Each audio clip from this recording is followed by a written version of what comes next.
Olá, irmão! Seja bem-vindo à nossa primeira aula do ciclo Demolei de Educação Midiática. Nessas aulas, são curtinhas, a gente vai trabalhar em cima do material didático que está aqui na descrição, que você pode baixar, é bem curtinho, são só 13 páginas no total. E nós vamos começar pelo capítulo 1, onde é explicado o que são fake news, como surgiu esse fenômeno, e eu também trago alguns exemplos para contextualizar melhor e para que você entenda.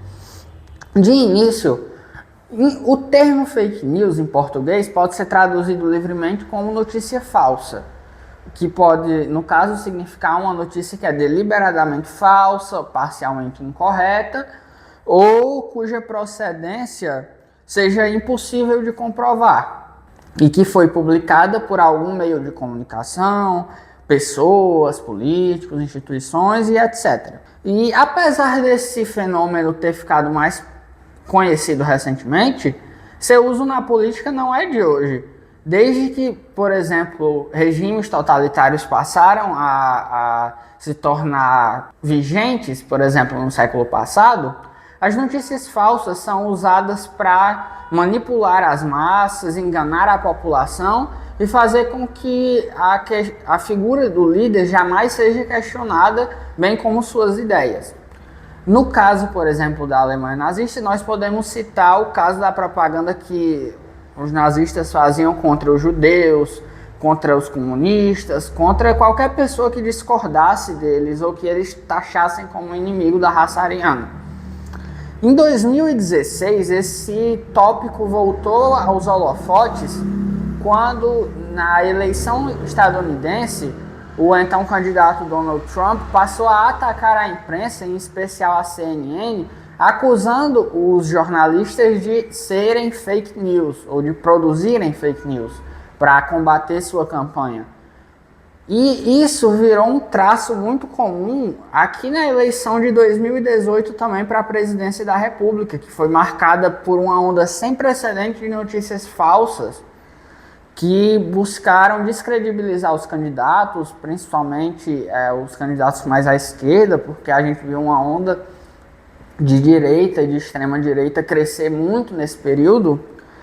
E o escândalo maior que a gente teve recentemente envolvendo fake news e discurso de ódio e manipulação pelas redes sociais se deu em 2016 durante as eleições lá dos Estados Unidos, com o caso da Cambridge Analytica, uma empresa britânica que fazia a distribuição de conteúdos pró-Trump e contra os outros candidatos para a população, coletando seus dados e buscando manipular a opinião pública em favor do Donald Trump.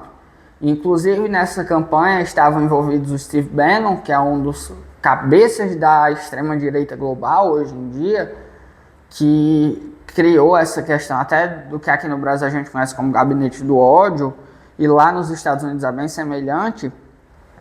E isso junto com a Meta, que era o Facebook na época, distribuía notícias deliberadamente falsas ou postagens para atacar principalmente a candidata democrata na época, a Hillary Clinton.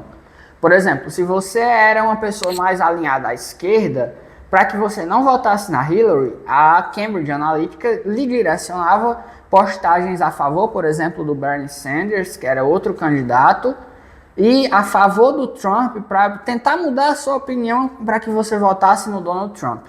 Se você já era pró-Trump, ele mandava mais reforço positivo ainda para que você confiasse ainda mais naquele candidato. E esse termo, fake news, apesar do uso muito recente, ele já existe desde 1575, de acordo com a documentação histórica. E ele foi primeiramente usado em 1575 no texto As Epístolas Familiares do Senhor Antônio de Guevara. E era usado para descrever mentiras cruéis, mulheres desonestas, falsas esperanças, palavras vãs e etc. Cerca de 230 anos depois, esse termo voltou a ser usado no jornal Impartial Observer de Richmond, na Virgínia, nos Estados Unidos, de acordo com o dicionário Merriam-Webster da língua inglesa.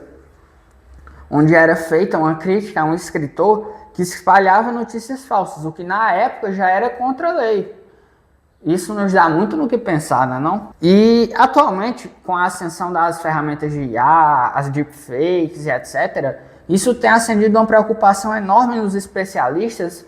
E inclusive aqui no Brasil a gente já tem visto esse tipo de ferramenta usada para distorcer falas de políticos, seja de esquerda ou de direita, para tentar criar um clima muito pesado nas eleições. E é possível que as eleições de 2026 sejam uma mudança de paradigma na questão de propaganda eleitoral, tão bem como foi a de 2018, quando a máquina de fake news começou a se espalhar ainda mais, o que antes disso não era tão forte, e inclusive passou a ser parte da estratégia de Estado, né, do conhecido gabinete do ódio. E com essas ferramentas de inteligência artificial, a gente acende uma preocupação ainda maior sobre o quão as pessoas podem ser manipuladas por isso, principalmente pessoas menos afeitas à tecnologia, como os idosos, que não conseguem muitas vezes discernir, às vezes, coisas que para nós jovens parecem óbvias, mas que para eles coisas absurdas podem ser lidas como verdade. Como, por exemplo, aquele meme que tem uma represa e um cachorro gigante, recortado, claro, lambendo a água, e a idosa perguntando se era verdade aquilo, que era o fim do mundo e etc. E isso, junto ao discurso religioso de fim do mundo, de um discurso cooptado para a política, se torna uma arma extremamente perigosa, como já era antes da inteligência artificial, mas agora está cada vez pior. Os memes também, que foram muito presentes nas eleições de 2016 até então, nas eleições aqui do Brasil de 2014, das posteriores, principalmente de 2018 ali. E nas redes sociais é muito fácil a gente encontrar fake news, principalmente nos supostos perfis de fofoca, que de fato não estão comprometidos com a verdade, assim com o engajamento para que possam lucrar com isso. Postando notícias alarmantes, com manchetes abaladoras, com manchetes que deixam você surpreso e querendo espalhar essas notícias para todo mundo que você conhece. Mas atenção, hein? Não vai sair espalhando qualquer notícia aí sem antes checar se é verdade. E nós vamos ensinar a você nas próximas aulas como é que você pode checar isso. E é isso, pessoal. Um abraço, muito obrigado por ter assistido até aqui e até mais!